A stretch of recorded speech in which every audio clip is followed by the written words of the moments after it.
method to prevent them from flying in the wind while they were driving the team.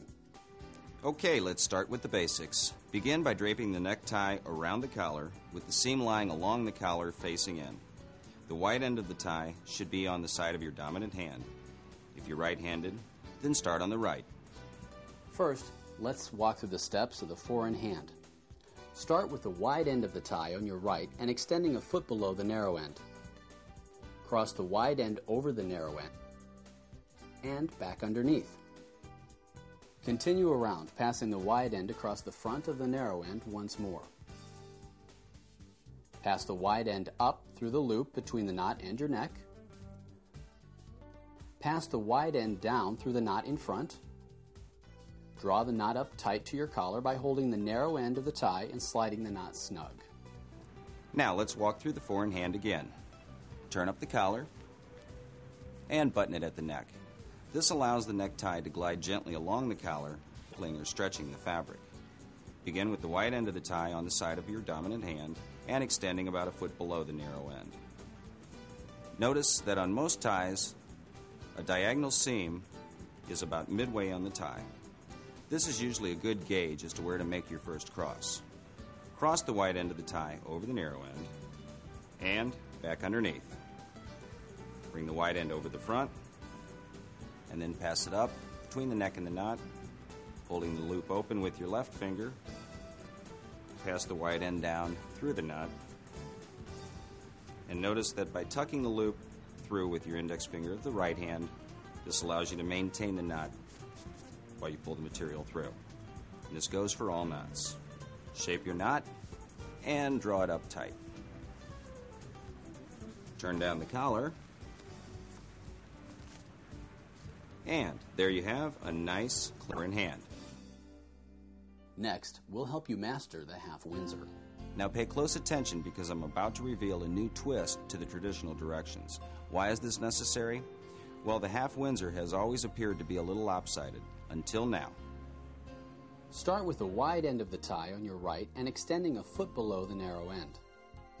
Cross the wide end over the narrow end and wrap it back underneath, up towards your face, and turn down through the loop to your right, not your left.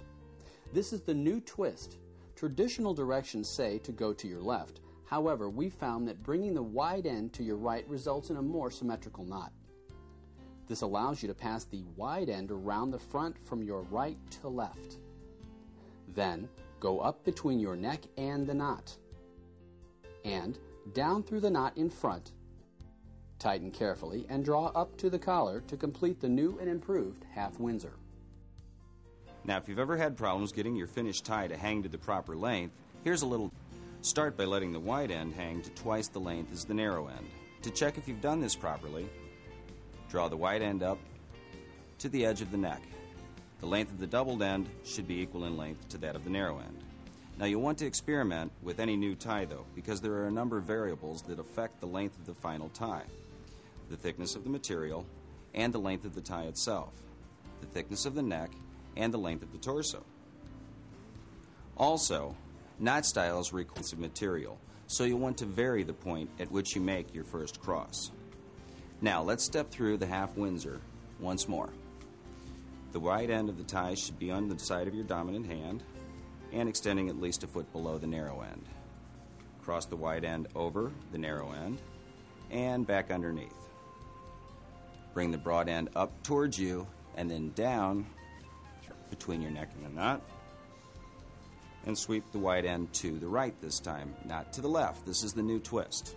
This allows you to bring the broad end from the right across the front to the left, and then bring the broad end up between your neck and the knot, pass it through the loop, draw your material, and then draw it up tight. And there you have a half Windsor. See how even the two sides are? I should point out that after being tied, the tips of the necktie should touch the waistband of the pants, and the two ends of the tie should either be equal in length or the narrow end a fraction shorter. Remember, the inside of the wide end of the tie has a band into which the narrow end of the tie is tucked to hold it in place. If not done properly, this knot can come out looking very large, bulbous, and unsightly. So pay special attention on this one. It's worth the extra effort. Start with the wide end of the tie on your right and extending a foot below the narrow end. Cross the wide end over the narrow end and bring it up through the loop and down to your left. Next, bring the wide end around behind the narrow end to your right. Bring the wide end up from the front and through the loop coming back down on your right. Then bring the wide end to the left, across the wide end up through the loop, and complete by slipping the tie down through the knot in front, tighten, and draw up comfortably to the collar. Most stamps come in lengths from 58 to 60 inches. Taller men, or those of you who choose to wear a Windsor knot, which requires the material, will require a somewhat longer tie. Now, let's step through the Windsor once more, slowly. Take the wide end over the narrow end, and up and around the narrow end on the left, crossing underneath. Bring the wide end up and towards you, down through the loop between your neck and the knot on the right. This forms the V. Now, bring the broad end from the right across the front of the knot to the left, and bring the knot up between your neck and the knot. Tuck it down through the loop in the front of the knot, shape and form, and draw it up. There you have a full Windsor. When properly tied, it should have a nice clean dimple like this. Bow ties. Though you'll occasionally see them worn by the college professor, bow ties are usually worn at formal engagements with a pleated front shirt. They make a unique fashion statement, and depending upon the setting, they give a man a suave or intellectually professional look. The general rule of thumb is that the bow tie should never be broader than the widest part of the neck and should not extend beyond the outside points of the collar. Start with the end in your left hand, 1.5 inches below that in your right hand. Cross the longer end over the shorter end and pass up through the loop. It's important to make sure the tie is snug against your collar at this point. Form the front loop of the bow by doubling up the right side and placing it across the collar points. Hold this front loop with the thumb and forefinger of your left hand. Drop the long end down over the front. Using your forefinger, push the hanging end of the tie up behind the loop in front and poke the resulting loop through the knot behind the front. Even the ends and tighten. It's really not as complicated as it looks. Here, let me show you. Begin with the left side, 1.5 inches longer than the right side. Cross the long side over the short and up underneath. Now, here's a little trick. Tighten at the neck and be sure to even up the two ends. Now, draw the lower portion up and double it over on itself. Now sweep the top end over the front and then poke in from behind. Draw it through. Turn down your collar.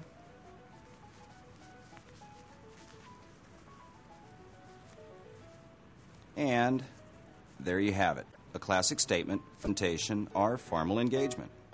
Now for our final demonstration, a new style that's finding wide popularity, the Shelby. Start with the tie inside out. Cross the wide end under the narrow end. Bring it up, then over and down through the loop to your right. Sweep the wide end across the V from your right to your left, between your neck and the knot. Now bring it back down through the knot and tighten. As you may have noticed, the steps involved in tying the Shelby are definitely different, particularly step 1. Begin with the tie inside out. Cross the broad end of the under the narrow end and draw the wide end up towards you and down between your neck and the knot. Sweep the broad end to the right. Now pass the broad end across the front of the tie from right to left. Bring the wide end up between your neck and the knot and down through the loop in the front. Draw your material down, shaping. Drop your knot to the collar. Lower your collar. And there you have the most recent addition to the classic collection of knots, the Shelby. See how nicely it dimples?